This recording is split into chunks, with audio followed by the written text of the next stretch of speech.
Thanks for coming, Rarity. The rescue center needs all the help it can get. Oh, but of course, darling. Helping cute little puppies and kitties will never go out of style. Once a year, a lucky volunteer gets to clean the hamster habitat. I signed up for it months ago to be sure I'd get it. House cleaning!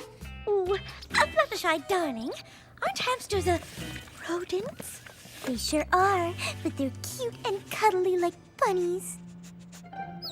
Okay, every hamster, follow Rarity into the next room. She'll take good care of you while I give your home a nice scrub.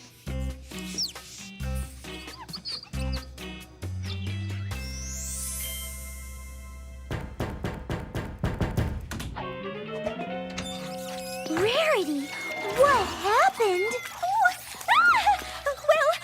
Carl Pettington's coat just begged to be accessorized, but Amelia Furheart refused to be left out and got Curtis Paul Power to chew right through Carl's little scarf, and before I knew it, I had a habitat-wide feud on my hands.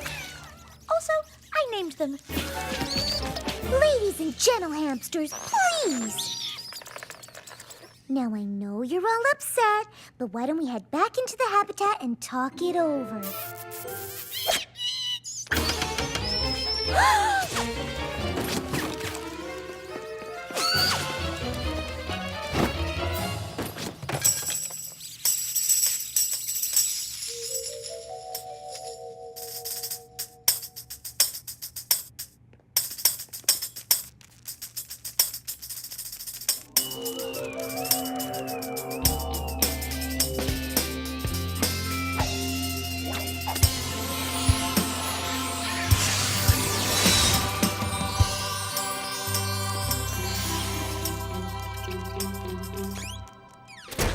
I never would have guessed hamsters could be so touchy about fashion.